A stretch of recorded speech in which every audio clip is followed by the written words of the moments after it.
إن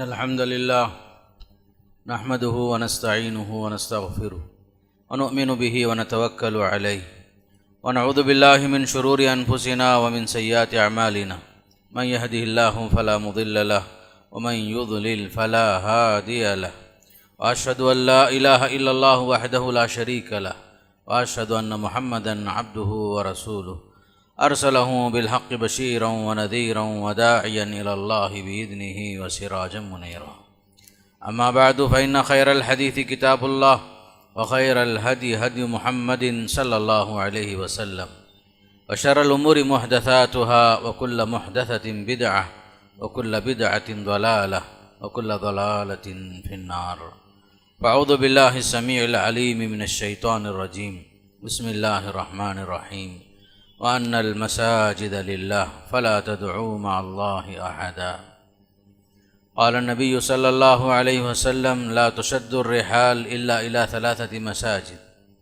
إلى المسجد الحرام إلى المسجد الأقصى وإلى مسجدي هذا۔ تمام تعریفیں اس اللہ کے لیے ہیں جس نے ہمیں اشرف المخلوقات میں شامل فرمایا، ہماری ہدایت کے لیے انبیاء علیہم الصلاۃ والسلام کو مبعوث فرمایا، نبوت اور رسالت کے سلسلے کو ختم فرمایا، نبی کریم صلی اللہ علیہ وسلم کو خاتم الانبیاء بنا کر۔ درود و سلام ہو اللہ کے نبی صلی اللہ علیہ وسلم پر، آپ کے صحابہ کرام، تابعین اور تبع تابعین سے اللہ راضی ہو۔ اللہ تعالیٰ ان سب کے خدمات جلیلہ قبول فرمائے اور انہیں جنت نصیب فرمائے اور ہمیں اپنے اسلاف کے نقش قدم پر چل کر جنت تک پہنچنے کا اللہ ہمیں توفیق نصیب فرمائے۔ محترم حضرات اور خواتین ملت، سب سے پہلے حمد و ثنا کے بعد سورہ جن کی ایک آیت پڑھی گئی اور صحیح ابن خزیمہ کی ایک حدیث آپ کے سامنے رکھا۔ اللہ کا پیغام یہ ہے وَأَنَّ الْمَسَاجِدَ لِلَّهِ، کہ ساری مسجدیں اللہ ہی کے لیے ہیں، فَلَا تَدْعُوا مَعَ اللَّهِ أَحَدًا، بس تم لوگ اللہ کو اللہ کے ساتھ کسی اور کو نہ پکارو۔ نبی کریم صلی اللہ علیہ وسلم نے ارشاد فرمایا، عبادت کی نیت سے، ثواب کی نیت سے تم سفر نہ کرو مگر 3 مسجدوں کی طرف، ایک مسجد حرام ہے اور ایک مسجد اقصی ہے، تیسری مسجد میری مسجد ہے یعنی مسجد نبوی ہے صلی اللہ علیہ وسلم۔ خاص کر مساجد کے بارے میں بہت ساری باتیں ہمیشہ آتی ہیں، لیکن اسلام میں 3 مسجدیں جو مقدس مساجد کے نام سے اسلامی تاریخ میں ایک خاص مقام رکھتی ہیں، ان کے بارے میں بھی جاننا ضروری ہے۔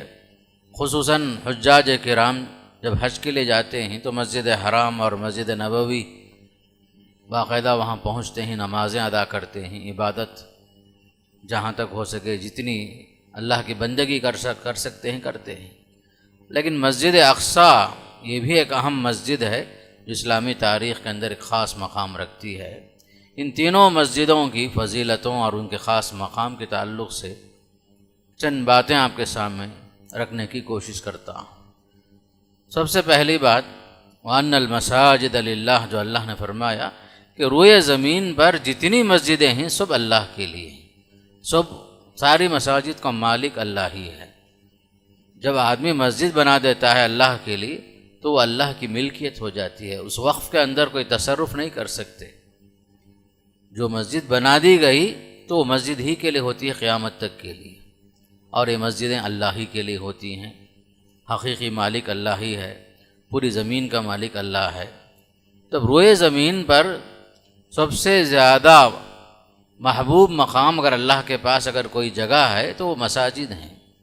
احب البقاع الی اللہ مساجدها، فرمایا آپ صلی اللہ علیہ وسلم نے کہ روئے زمین پر سب سے زیادہ پسندیدہ مقام اگر ہے کوئی چیز اللہ کے پاس، وہ مقام ہے مساجد۔ عمومی طور پر ساری مسجدیں اللہ کے پاس پسندیدہ ہیں روئے زمین میں۔ وَأَبْغَضُهَا أَسْوَاقُهَا، یہ بھی فرمایا کہ ناپسندیدہ مقام اگر ہے روئے زمین پر تو بازار ہیں، فرمایا آپ صلی اللہ علیہ وسلم نے۔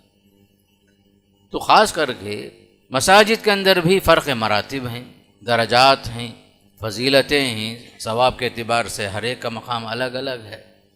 تو سب سے پہلے حضرت ابو ذر غفاری رضی اللہ تعالیٰ عنہ کی حدیث، جس میں ایک مرتبہ حضرت ابو ذر غفاری نے پوچھا رضی اللہ تعالیٰ عنہ، ایو مسجد وضع فی الارض اول، یا رسول اللہ صلی اللہ علیہ وسلم کہ روئے زمین میں سب سے پہلے کون سی مسجد کی بنیاد رکھی گئی؟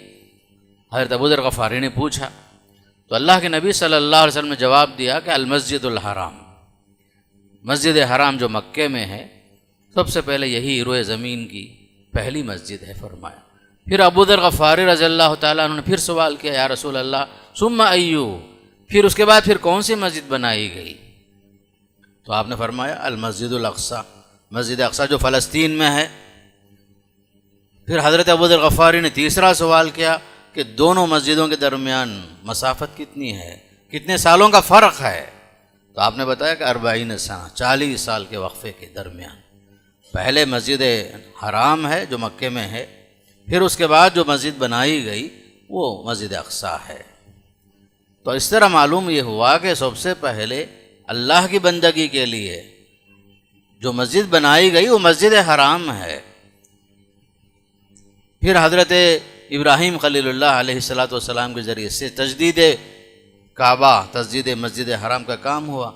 طہر بیتی للطائفین، باقاعدہ اللہ کا حکم ہوتا ہے حضرت ابراہیم علیہ السلام اور اسماعیل علیہ السلام کو، دونوں مل کر میرے گھر کو پاک صاف کرو، شرک سے پاک صاف کرو، دوبارہ جو ہے اس کی تعمیر کرو، تو اس کی تجدید کرو۔ پھر ابراہیم خلیل اللہ علیہ السلام نے اپنے فرزند اسماعیل علیہ السلام کے ساتھ مل کر کے دوبارہ اس گھر کو بنایا۔ بنانے کے بعد اللہ سے دعا فرمائی، وَإِذْ يَرْفَعُ إِبْرَاهِيمُ الْقَوَاعِدَ مِنَ الْبَيْتِ وَإِسْمَاعِيلُ رَبَّنَا تَقَبَّلْ مِنَّا إِنَّكَ أَنْتَ السَّمِيعُ الْعَلِيمُ۔ جب ابراہیم علیہ السلام نے اور حضرت اسماعیل علیہ السلام نے گھر کو مکمل بنا دیا، اللہ کے گھر کو، بعد میں دعا کرنے لگے، پروردگار تیرے حکم سے ہم نے اس گھر کو تو بنا دیا، تو اس عمل کو قبول فرما، تو ہماری باتیں سنتا ہے، تو جانتا ہے، لوگوں کے دلوں کو اس طرف پھیر دے۔ جب کعبۃ اللہ کی تعمیر مکمل ہوتی ہے تو ابراہیم علیہ السلام نے یہ بھی دعا فرمائی، رب اجعلنی مقیم الصلاۃ ومن ذریتی ربنا وتقبل دعا، ربنا انی اسکنت من ذریتی بواد غیر ذی زرع عند بیتک المحرم ربنا لیقیموا الصلاۃ۔ کعبۃ اللہ کی تعمیر کے ساتھ ساتھ آپ نے اپنے بچوں کو، اپنے بچے اسماعیل علیہ السلام کو، ہاجرہ علیہ السلام کو وہاں پر لخودق میدان میں، صحرا میں اللہ کے حکم سے وہاں آباد کر دیا۔ پھر یہ بھی دعا فرمائی، پروردگارہ لوگوں کے دلوں کو اس طرف پھیر دے اور مجھے بھی نمازی بنا، میرے بچوں کو نمازی بنا دے۔ اس طریقے سے مسجد حرام، خود سورہ آل عمران میں اللہ نے فرمایا ان اول بیت وضع للناس للذی ببکۃ مبارکہ وہدی للعالمین، روئے زمین میں سب سے پہلے جو مسجد بنائی گئی وہ مکے میں مکرمہ میں ہے، بابرکت ہے، وہ سارے جہاں والوں کے لیے ہدایت کا سامان ہے۔ وہاں فیہ آیات بینات مقام ابراہیم، وہاں واضح نشانیاں موجود ہیں، ابراہیم علیہ السلام کے خاص نشانیاں وہاں پر موجود ہیں، مقام ابراہیم وہاں موجود ہے۔ ومن دخلہ کان آمینہ، جو وہاں داخل ہوتا ہے وہ امن میں داخل ہو جاتا ہے۔ حرم شریف کی خصوصیت یہ تھی زمانے جاہلیت میں بھی باقاعدہ جو ہے حرم شریف میں آنے والا جو ہے پرامن ہو جاتا تھا، یہاں تک کہ ایک آدمی اپنے باپ کے قاتل کو بھی اگر حرم شریف میں پالے تو اس پر حملہ نہیں کرتا تھا، جبکہ جو ہے پورے حرم کے آس پاس میں بد امنی تھی، چوری، لوٹ مار، غارت گری، ایک دوسرے کا مال ہڑپ کر لینا، ساری چیزیں تھیں۔ لیکن اللہ تعالیٰ نے روئے زمین میں اس مقدس مسجد حرام کی تعمیر کے بعد اس کو جو ہے امن کا گھر بنایا، امن کا گہوارہ بنا دیا۔ تو اس طریقے سے خاص طور پر مسجد حرام جو مکہ مکرمہ میں ہے ایک بابرکت مسجد ہے، مقدس مسجد ہے، جس کا تذکرہ سورہ اسراء میں بھی ہے، سبحان الذی اسریٰ بعبدہ لیلا من المسجد الحرام الی المسجد الاقصی۔ پاک ہے وہ ذات، ہر عیب سے پاک ہے وہ ذات جس نے اپنے بندے کو ایک ہی رات کے اندر مسجد حرام سے مسجد اقصی پہنچا دیا۔ سبحان الذی اسریٰ بعبدہ لیلا من المسجد الحرام الی المسجد الاقصی الذی بارکنا حولہ، مسجد اقصی وہ ہے جس کے آس پاس میں ہم نے برکتیں اتار دی ہیں۔ لِنُرِيَهُ مِنْ آیَاتِنَا، تاکہ ہم بتائیں ہماری نشانیاں کیا کیا ہیں۔ الغرض مسجد حرام جو ہے، جس کی فضیلت میں حدیثوں میں آتا ہے، اللہ کے نبی صلی اللہ علیہ وسلم فرمایا کہ میری مسجد میں نماز پڑھنا 1000 نماز پڑھنے کے برابر ہے، لیکن مسجد حرام میں ایک نماز جو 1,00,000 ثواب کے برابر ہے۔ 1,00,000 ثواب۔ ایک نماز اگر کسی کو وہاں موقع مل جائے تو گویا کہ اس نے 1,00,000 نماز ادا کر لی۔ مسجد نبوی کی جو فضیلت حدیث میں آئی، 1000 نماز، مسجد حرام کی جو فضیلت آئی 1,00,000، اور مسجد اقصیٰ کی جو فضیلت آئی نماز کے اعتبار سے ثواب میں 500 نمازوں کے برابر۔ تو الغرض یہ مسجدیں، خاص کر یہ تینوں مساجد میں پہلی جو روئے زمین پہ جو مسجد بنائی گئی وہ مسجد حرام ہے۔ اس کی تعمیر کا کام، تجدید کا کام کئی مرحلے میں ہر بار ہوتا رہا۔ درمیان میں ہونے کی وجہ سے، ڈھلان میں ہونے کی وجہ سے سیلاب آتا تھا، بارشوں کے موقع پر جو ہے بار بار اس کی بناوٹ، اس کی تعمیر کا کام کئی مرحلے میں ہوا۔ تو اسی طرح حضرت ابراہیم علیہ السلام کے ذریعے سے پھر دوبارہ جو ہے ابراہیم اور اسماعیل علیہ السلام کے ذریعے سے کعبۃ اللہ کی تجدید ہوئی، تعمیر ہوئی۔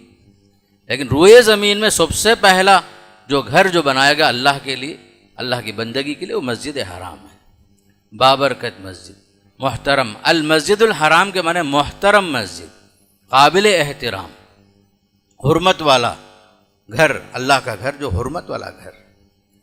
بلکہ اللہ نے فرمایا فیہ آیات بینات مقام ابراہیم، یہاں تو وہ کھلی نشانیاں ہیں۔ ادھر حضرت ابراہیم علیہ السلام کی بیوی ہاجرہ علیہ السلام، ایک طرف اسماعیل علیہ السلام، ان دونوں کے لیے باقاعدہ وہاں نشانیاں موجود ہیں۔ جب آپ چھوڑ کر چلے تھے، شیرخوار بچے تھے اسماعیل علیہ السلام، پیاس لگی تو پانی کی تلاش میں حضرت ہاجرہ جس مقام سے پانی تلاش کر رہی تھی، صفا اور مروہ، صفا سے مروہ، مروہ سے صفا، صفا سے مروہ، مروہ سے صفا، یہی چکر لگائی، یہاں تک کہ اللہ تعالیٰ نے اسماعیل علیہ السلام کے قدموں کے قدم جہاں پڑے وہاں پر زمزم کو اللہ تعالیٰ نے زمزم کے چشمے جاری کر دیا۔ اور وہ زمزم بھی ایسا کہ پوری دنیا کے پانی سے سب سے زیادہ بابرکت، اس کے اندر کیڑے پڑنے کا سوال ہی پیدا نہیں ہوتا، اور پانی کے ختم ہونے کا سوال ہی نہیں، اللہ کے فضل و کرم سے، اللہ کی خاص عنایتوں سے۔ اس پر ہزاروں بار ریسرچ ہوئے، لیکن ایسا پانی کہیں روئے زمین میں کہیں نہیں ملتا، نہ ختم ہوتا، نہ اس کے جھرے کم ہوتے۔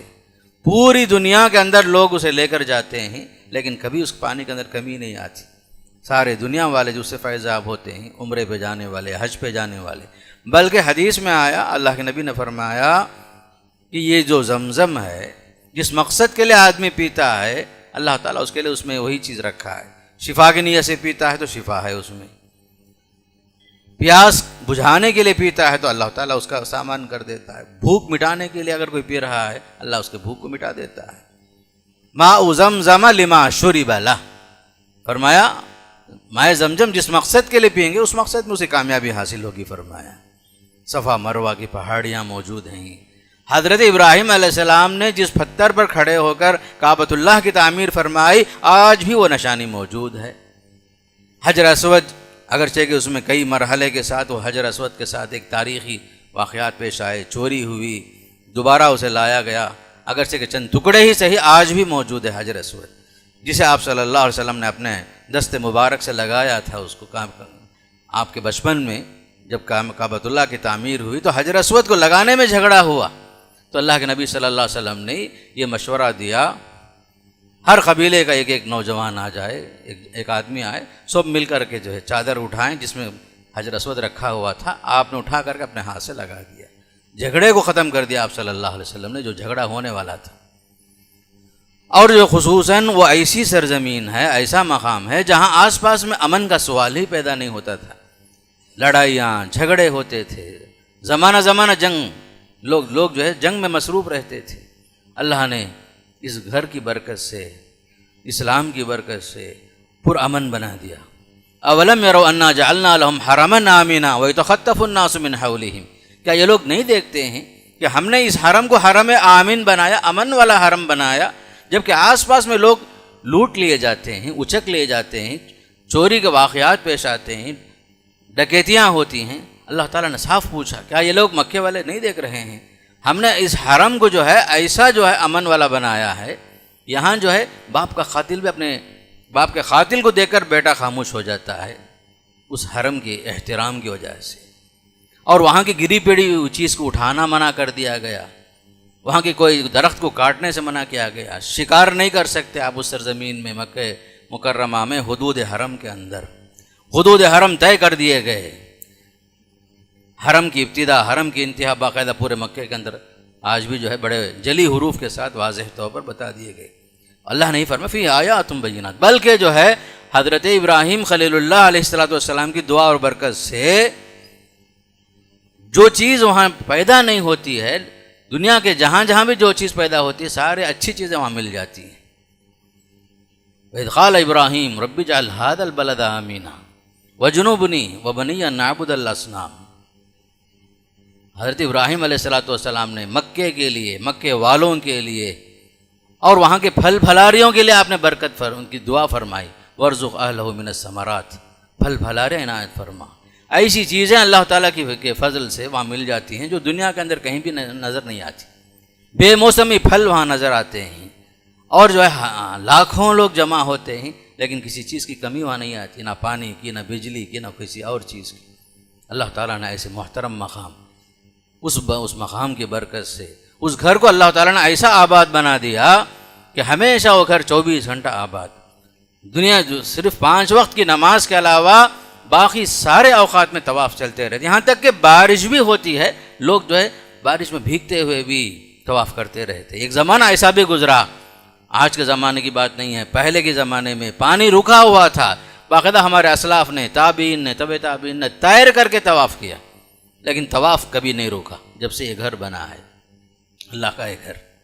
الغرض یہ مسجد حرام بڑا محترم مقام ہے، فیہ آیات بینات مقام ابراہیم ومن دخلہ کان آمینہ۔ پھر یہ بھی فرما دیا لوگوں کے لیے جس کو اللہ تعالیٰ نے صاحب حیثیت بنایا ہے، جس کے پاس توشہ ہے، باقاعدہ وہ جس گھر کا قصد کرے، باقاعدہ حج کرے، وَلِلَّهِ عَلَى النَّاسِ حِجُّ الْبَيْتِ مَنِ اسْتَطَاعَ إِلَيْهِ سَبِيلًا، جس کو وہاں پہنچنے کے لیے امکانات موجود ہیں، صحت موجود ہے، دولت موجود ہے، اور تاخیر نہ کرے وہ شخص۔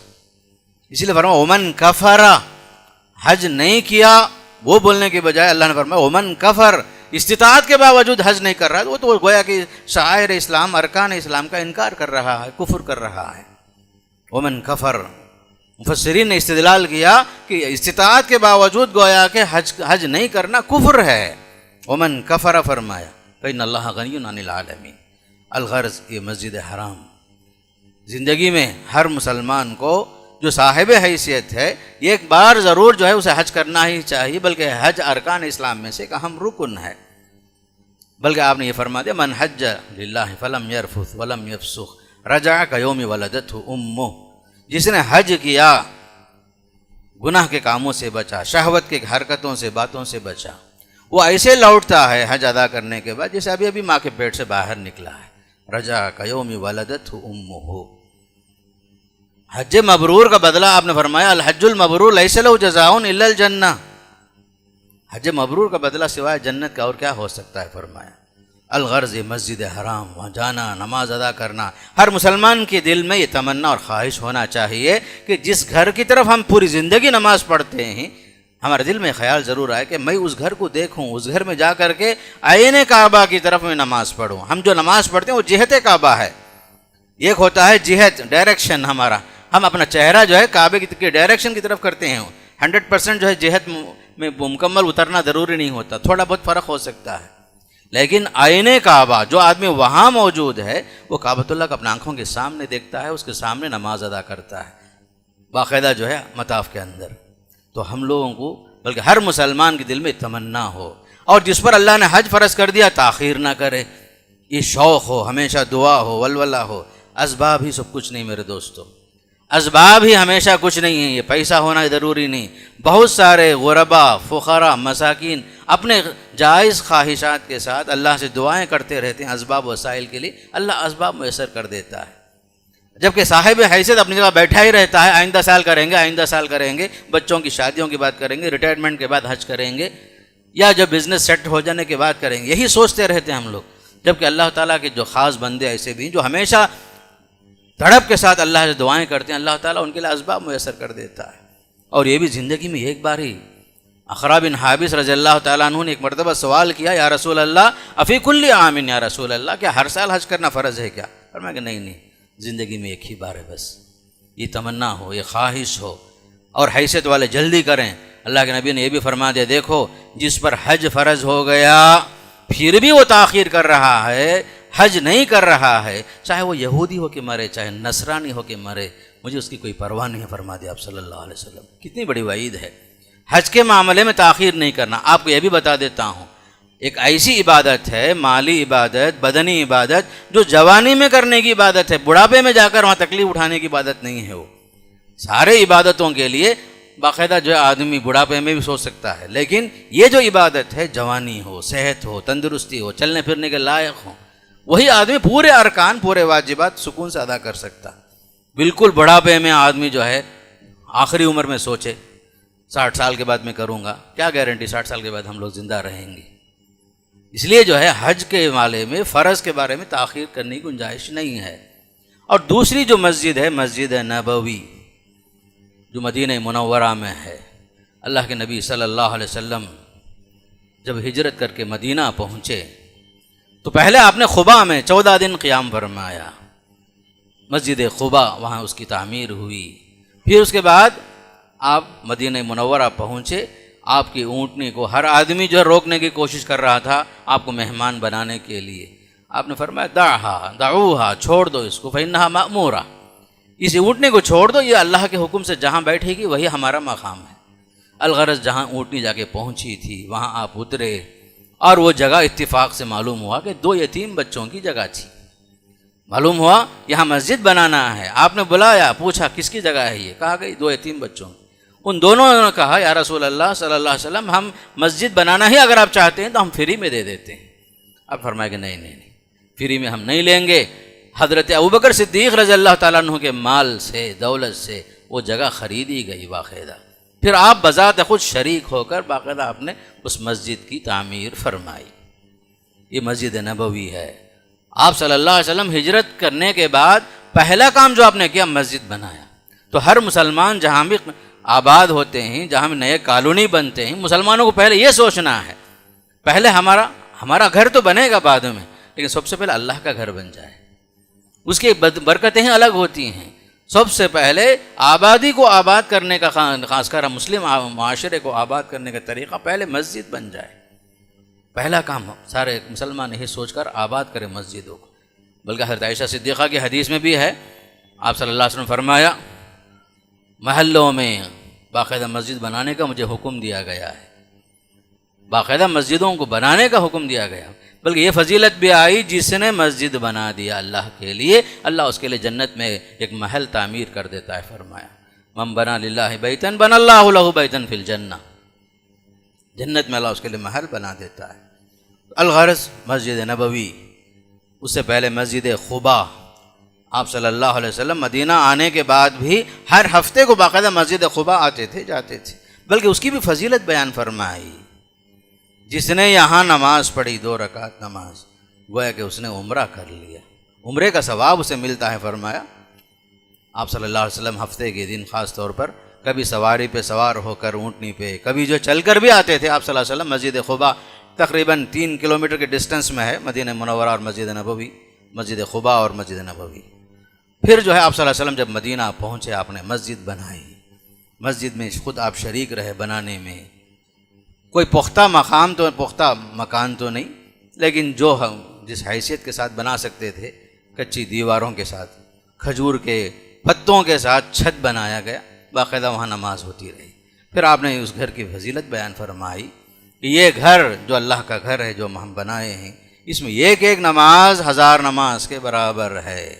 پھر آپ صلی اللہ علیہ وسلم نے یہ بھی بتایا ما بین بیتی و منبری روضۃ من ریاض الجنہ، لوگوں یاد رکھو میرے گھر اور میرے منبر کے بیچ کا جو حصہ ہے، جو جگہ ہے، وہ جنت کے باغوں میں سے ایک باغ ہے، اس کو ریاض الجنہ کہا جاتا ہے۔ فرمایا میرے گھر اور میرے ممبر کے مابین جو جگہ ہے، جو زمین ہے، وہ حصہ جو جنت کے باغوں میں سے ایک باغ ہے، جنت کے کیاریوں میں سے ایک کیاری ہے۔ فرمایا جب تم اس میں داخل ہو تو جتنا ہو سکے جو ہے باقاعدہ اس میں ثواب حاصل کرنے کی کوشش کرو، نفل نمازیں، ذکر اذکار، تلاوت وغیرہ کا باقاعدہ جو ہے۔ آج بھی حجاج کرام اس جگہ کو پہنچتے ہیں، باقاعدہ جہاں تک ہو سکے اس میں ثواب حاصل کرنے کے لیے عبادت میں وقت گزارتے ہیں۔ لیکن جب نماز کا وقت ہو تو اول صف کی اہمیت ہے، صفوف اول جو پہلی صفیں ہیں اس کی پابندی ہونی چاہیے۔ ہاں دیگر نوافل کے لیے، سنن کے لیے اس جگہ میں آدمی اہتمام کرے، ٹھیک ہے، لیکن جب اقامت ہو جائے پہلی صف آدمی وہاں پہنچے۔ اور یہ بھی یاد رکھنا ہے میرے دوستو کہ مسجد نبوی کو باقاعدہ جا کر نماز پڑھنا ہے، اس نیت کے ساتھ آدمی سفر کرے، یہ دل میں ارادہ نہ ہو میں قبر رسول صلی اللہ علیہ وسلم کی زیارت کے لیے جا رہا ہوں، نہیں، یہ ایک ضمنی چیز ہے۔ پہلے آپ کا ارادہ کیا ہو کہ مسجد حرام میں نماز پڑھنا ہے، مسجد نبوی میں نماز پڑھنا ہے، مسجد اقصی میں نماز پڑھنا ہے۔ کسی قبر کی زیارت کے لیے سفر کرنا، چاہے وہ اللہ کے رسول کی خبر ہی کیوں نہ ہو، اس مقصد کے لیے ہم سفر نہیں کر سکتے۔ ایک ضمنی چیز ہے، نماز پڑھ لیا، آپ نماز سے فارغ ہوئے، اب جو اس کے بعد آئے جہاں آپ صلی اللہ علیہ وسلم مدفون ہیں، جہاں آپ کی خبریں ہیں، پہلے آپ صلی اللہ علیہ وسلم مدفون ہیں، اس کے بعد ابوبکر صدیق رضی اللہ عنہ کی خبر ہے، اس کے بعد حضرت عمر فاروق کی خبر ہے، باقاعدہ جو ہے سلام عرض کریں آپ، نماز کے بعد جائیں، السلام علیکم یا رسول اللہ، اللہم صلی علی محمد، درود کے جو بھی الفاظ آپ کو یاد ہیں نماز پڑھ آپ باقاعدہ سلام بھیجیں۔ پھر اس کے بعد حضرت ابوبکر صدیق ذرا آگے بڑھیے، وہاں حضرت ابوبکر صدیق کی خبر ہے، السلام علیکم یا خلیفۃ رسول اللہ۔ پھر اور ذرا آگے بڑھیے، عمر فاروق رضی اللہ تعالیٰ عنہ مدفون ہیں وہاں پر، باقاعدہ ان کے لیے بھی سلام۔ عبداللہ بن عمر رضی اللہ تعالیٰ عنہما جب گزرتے تھے سلام کے لیے، السلام علیکم یا ابتاہ کہتے تھے، اپنے والد جہاں مدفون ہیں عمر فاروق رضی اللہ عنہ، اے ابا جان آپ پر سلامتی ہو۔ الغرض جو ہے سلام کے لیے، آپ سے مانگنے کے لیے نہیں ہے، آپ پر درود و سلام بھیجنے کے لیے وہاں جانا ہے۔ بہت سارے حضرات مانگنا شروع کر دیتے، نہیں، آپ جو ہے قبلہ رو ہو کر کے اللہ سے مانگیے، نبی کریم صلی اللہ علیہ وسلم سے یا کسی اور ولی سے، کسی اور فلاں شہید سے، کسی سے بھی ہم نہیں مانگ سکتے، بلکہ جو ہے اللہ تعالیٰ سے ہی مانگنے کا حکم ہے۔ اذا سألت فاسأل اللہ، جب مانگو تو اللہ ہی سے مانگو۔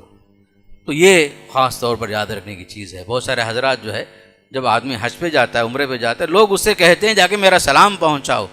آپ کو یہ بھی معلوم ہونا چاہیے، حدیث میں آتا ہے کہ درخواست کرنے کی ضرورت نہیں ہے، آپ جہاں بھی رہیں درود و سلام بھیجیں، فرشتے جو ہے اللہ کی طرف سے مقرر ہیں جو آپ کا سلام پہنچاتے ہیں۔ آپ کا سلام فرشتوں کے ذریعے سے پہنچایا جاتا ہے، لوگوں کے ذریعے ضرورت نہیں ہے، بلکہ جو ہے باقاعدہ آپ خود سلام بھیجیں۔ جمعہ کا دن ہے خاص طور پر، حدیث میں آتا ہے کہ تم لوگ کثرت سے مجھ پر درود و سلام بھیجو، فرمایا تمہارا سلام مجھ تک پہنچایا جاتا ہے، تمہارا سلام مجھ تک پہنچایا جاتا ہے۔ لوگوں سے درخواست کرنے، چٹیاں بھیجنے کی کوئی ضرورت نہیں ہے۔ بہت سارے حضرات چٹھی لا کر کے فوراً اندر ڈالنے کے چکر میں رہتے، جالیوں میں، نہیں، آپ جو صرف سلام پڑھیے، سلام بھیجیے، اور جو حضرات جو ہے سلام پہنچانا چاہتے ہیں خود درود پڑھتے رہے کثرت سے، اللہم صلی علی محمد۔ کتنی فضیلتیں آئی، بلکہ جمعے کے دن فرمایا کہ تمہارا سلام مجھ تک کثرت سے بھیجو، فإن صلاتکم معروضۃ علی، تمہارا درود و سلام مجھ تک پہنچایا جاتا ہے، فرمایا۔ خاص کر جمعے کے دن کثرت سے درود بھیجنے کا حکم دیا۔ یہ ایک بار درود پڑھتے ہیں تو حدیث میں آتا ہے 10 درجے بلند ہو جاتے، 10 گناہ معاف کر دیے جاتے۔ جو آدمی من صلی علیہ صلاۃ واحدہ صلی اللہ علیہ عشرہ، جس نے ایک بار درود پڑھا مجھ پر، اللہ اس پر 10 رحمتیں بھیجتا ہے، 10 درجات بلند کرتا ہے، 10 نیکیاں لکھی جاتی ہیں، 10 گناہ مٹائے جاتے ہیں، فرمایا۔ اس لیے خاص طور پر کثرت سے درود کا اہتمام کرنا، یہ مسجد نبوی ہے، بلکہ یہاں پورا ادب کا لحاظ رکھنا ہے دیگر مساجد کی طرح۔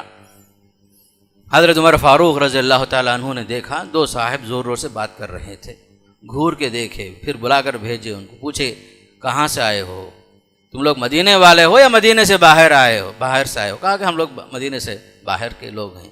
فرمایا لو کنتما من اہل البلد لاوجعتکما ضربا، اگر تم لوگ مدینہ والے ہوتے تو میں تم لوگوں کو پٹائی کر دیتا، تمہاری پٹائی کر دیتا۔ تم لوگ مسجد رسول میں آواز بلند کر رہے ہو، ترفعان اصواتکما فی مسجد رسول اللہ کے رسول کے گھر مسجد میں آ کر آواز بلند کر رہے ہو؟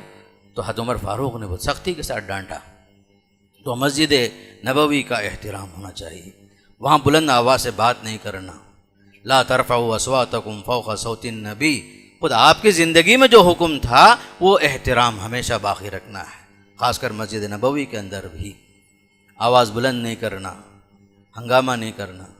جہاں نماز کے لیے جگہ ملی وہاں سب سے اول میں پہنچنے کی کوشش کرنا، درمیان میں جگہ خالی نہیں رکھنا۔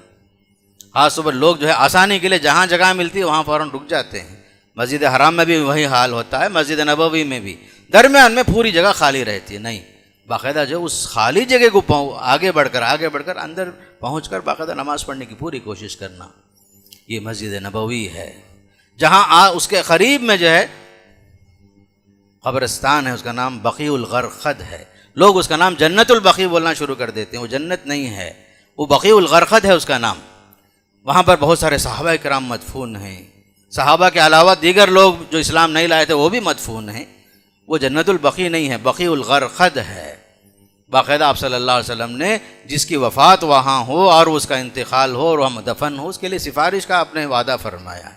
اس لحاظ سے یہ بھی ایک قبرستان ہے، زیارت کرنا، سلام عرض کرنا، خاص کر اموات کے لیے، موتا کے لیے۔ السلام علیکم یا اہل القبور من المؤمنین والمسلمین، یغفر اللہ لنا ولکم، انتم سلفنا ونحن بالاسر وانا انشاءاللہ بکم لاحقون۔ کئی حدیث میں مختلف دعائیں آئی ہیں، باقاعدہ جو دعا کرنا، ان کے حق میں استغفار کرنا، ان کو سلام عرض کرنا۔ بلکہ یہ چیز عام قبرستان کے لیے بھی ہے، جہاں بھی آپ قبرستان سے گزریں السلام علیکم یا اہل القبور، باقاعدہ اس کا اہتمام ہونا چاہیے۔ قبرستان میں گزریں تو باقاعدہ سلام عرض کریں۔ یہ اور بات ہے آپ ان کا جواب سنیں یا نہ سنیں، یہ اور بات ہے، لیکن باقاعدہ آپ کا سلام کرنا، ان کے حق میں دعا کرنا ان کے حق میں مفید بھی ہوتا ہے۔ پھر اسی طرح سے مدینہ کے اندر مسجد نبوی کے ذرا اور آگے جو ہے شہداء احد موجود ہیں، باقاعدہ ان کے حق میں دعا کرنا۔ جبل احد کے پاس، احد پہاڑ کے پاس جو جنگ سن 3 ہجری میں ہوئی تھی، وہاں کے بہت سارے شہداء وہاں دفن ہیں۔ باقاعدہ مسجد نبوی سے ذرا فاصلے کے ساتھ 3-4 کلومیٹر ذرا آگے وہ ایسا پہاڑ ہے جس کے بارے میں حدیث میں آتا ہے، جو احد پہاڑ ھذا جبل یحبنا ونحبہ، یہ ایسا پہاڑ ہے جو ہم سے محبت کرتا ہے، ہم اس سے محبت کرتے ہیں۔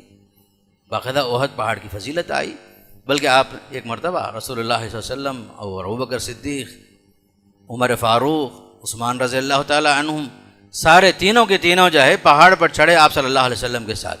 جبل احد جو ہے ذرا حرکت کرنے لگا تو آپ نے فرمایا اسبت یا احد، اے احد پہاڑ ذرا ٹھہر جا فإنما علیک نبی و صدیق و شہیدان، تیرے اوپر ایک نبی آیا ہے، ایک صدیق بھی آئے ہیں، 2 شہید جو آئندہ چل کر شہادت پانے والے ہیں، وہ لوگ موجود ہیں، ذرا ٹھہر جا۔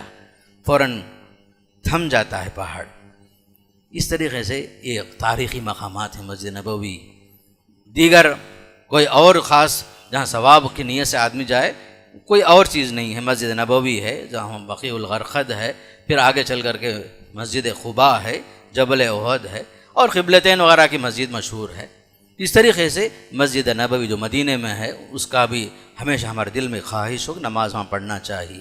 تیسری مسجد جو مسجد اقصیٰ ہے، جو فلسطین میں ہے، باقاعدہ اس کی بڑی فضیلتیں آئی۔ جیسا کہ ابھی بتایا میں آپ کو کہ آپ صلی اللہ علیہ وسلم جب مدینہ پہنچے تھے، تقریباً 17 مہینے بیت المقدس کی طرف باقاعدہ اس کو قبلہ بنا کر، قبلہ اول بنا کر آپ نے نماز ادا فرمائی، 16-17 مہینے۔ پھر آپ کی خواہش رہی، بار بار آپ کی نگاہیں آسمان پر اٹھتی تھی کہ کاش ہمارا قبلہ مسجد حرام میں کعبہ ہو جائے، مکہ مکرمہ میں جو کعبہ مسجد حرام ہے یہ ہو جائے تو اچھا ہے۔ ایک تڑپ، ایک خواہش تھی۔ آیت نازل ہوئی، قد نرى تقلب وجهك في السماء فلنولينك قبلة ترضاها فول وجهك شطر المسجد الحرام۔ ہم دیکھ رہے ہیں کہ آپ کا چہرہ بار بار ادھر اٹھ رہا ہے، ہم آپ کی خواہش کے مطابق جدھر آپ چاہتے ہیں جس کو قبلہ بنانے کا، ہم وہ جو ہے اسی کو قبلہ بنا رہے ہیں۔ 16-17 مہینے کے بعد مسجد حرام کو، کعبہ کو جو ہے قبلہ بنایا گیا۔ مسجد حرام میں جو کعبہ ہے باقاعدہ اسے قبلہ بنایا گیا 16-17 مہینے کے بعد، مدینہ میں ہجرت کرنے کے بعد۔ تو باقاعدہ صحابہ اکرام میں حضرت میمونہ نے سوال کیا، یا رسول اللہ افتنا فی بیت المقدس، یہ بیت المقدس کے بارے میں ذرا بتائیے فرمایا۔ تو آپ نے فرمایا ارض المحشر والمنشر، یہ بیت المقدس کیا معلوم ہے آپ کو؟ حشر نشر یہیں ہوگا، قیامت جب قائم ہوگی پورا حساب و کتاب، سارے مردوں کو اٹھایا جائے گا، یہیں پر جمع کیے جائیں گے، یہیں پر حساب و کتاب ہوگا۔ فرمایا یہ وہ مسجد ہے، مسجد اقصیٰ، جہاں بہت سارے انبیاء علیہ السلام آئے، نماز ادا فرمائے، بلکہ پیارے نبی صلی اللہ علیہ وسلم کو یہ شرف حاصل ہوا، اسراء اور معراج کے موقع پر آپ نے انبیاء کی امامت فرمائی۔ حدیث میں آتا ہے جب آپ صلی اللہ علیہ وسلم کو سواری پیش کیا گیا بیت المقدس جانے کے لیے، براق ایک جانور ہے، حدیث میں آتا ہے یہ جانور جو ہے ذرا طویل ہے، لمبا ہے، سفید تھا، اس کی رفتار کا حال یہ تھا جدھر اس کی نظر پڑتی تھی، پہلی نظر جو ایک چھلانگ، جہاں تک اس کی ایک نظر پڑتی تھی وہاں تک ایک چھلانگ ہوتا تھا، اتنی تیز رفتار سواری۔ پھر آپ صلی اللہ علیہ وسلم وہاں پہنچے، پہنچنے کے بعد جہاں انبیاء علیہ السلام اپنے سواری کو باندھتے تھے وہاں آپ نے اپنا سواری باندھا، پھر آپ نے 2 رکعت نماز ادا فرمائی، پھر اس کے بعد جبریل امین 2 پیالے لے کر آئے، ایک شراب کا ایک دودھ کا، پھر آپ صلی اللہ علیہ وسلم نے دودھ کا پیالہ پسند فرمایا، تو آپ نے فرمایا، جبریل علیہ السلام فرمایا اخترت الفطرۃ، آپ نے فطرت کو پسند کر لیا۔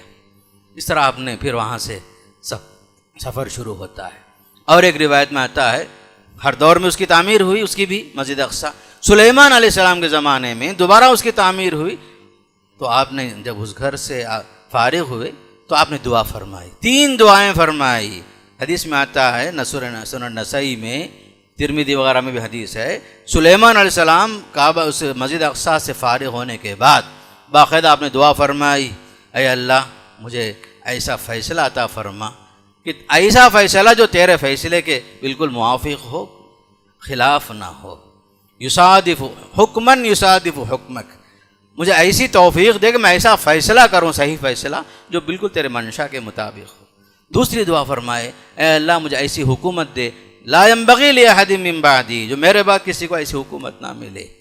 تیسری دعا یہ تھی، جو بھی اس گھر میں نماز پڑھنے کے لیے آتا ہے جب وہ واپس جائے تو اس کے سارے گناہ ایسے معاف ہو جائیں جیسے ابھی ماں کے پیٹ سے باہر نکلا ہے وہ۔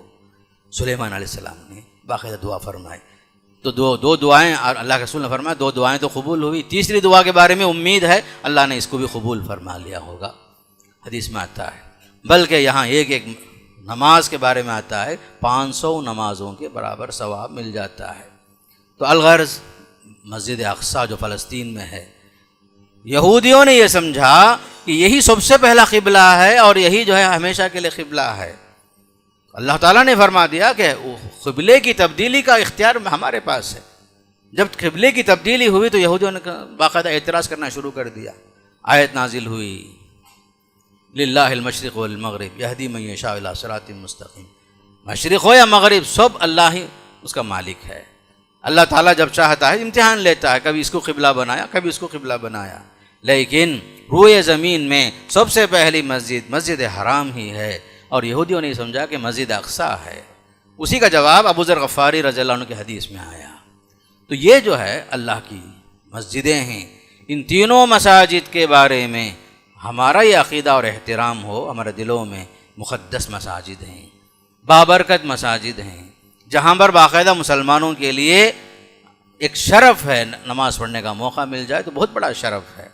اس لیے آدمی ہمیشہ یہ تمنا کرے کہ میری نمازیں جو زندگی بھر ہو رہی ہیں قبلہ اول کی طرف، میں اسے خود دیکھ سکوں، یا قبلہ ثانی جو کعبۃ اللہ ہے اسے دیکھنے کی ایک تمنا ہمارے دلوں میں ہونا چاہیے۔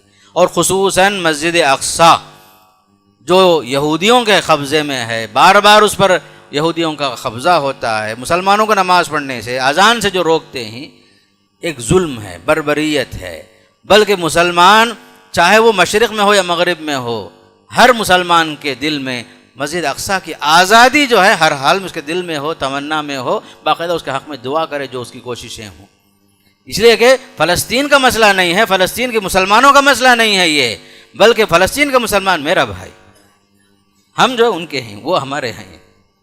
یہ مسجد اقصیٰ جو ہے شاعر اسلام میں سے ایک مقدس مسجد ہے، سارے مسلمان عالم اسلام جہاں بھی مسلمان ہے باقاعدہ اس کے لیے وہاں پر اس کے دل میں ایک تڑپ ہو، درد ہو، اور کتنی شہادتیں ہوئی اس راستے میں، کتنے لوگ زخمی ہوئے، کتنے عورتیں بیوہ ہوئیں، کتنے بچے یتیم ہوئے مسجد اقصیٰ کے لیے، عورتیں سڑک پر آ گئی جب جو ہے قریب میں جمعہ کی نماز سے جو ہے باقاعدہ روک دیا گیا۔ 50 سال کے اندر پہلی بار مسلمانوں نے وہاں نماز ادا نہیں کیا، اذان پر پابندیاں ہوئی، یہودیوں نے باقاعدہ اس پر اپنا قبضہ جمانے کی کوشش کی، بلکہ یہاں تک نہیں بلکہ خیبر سے لے کر باقاعدہ جو ہے مسجد اقصیٰ تک مکمل قبضہ کرنا چاہتے ہیں، حرمین پر قبضہ کرنا چاہتے ہیں، نعوذ باللہ من ذالک۔ تو یہودی بڑے ظالم ہیں، بلکہ جو ہے انہوں نے اپنے افکار اور نظریات کو جس انداز سے پیش کیا، قرآن اس پر گواہ ہے، نحن ابناء اللہ وحبا، ہم اللہ کے بیٹے ہیں، اللہ کے چہیتے ہیں۔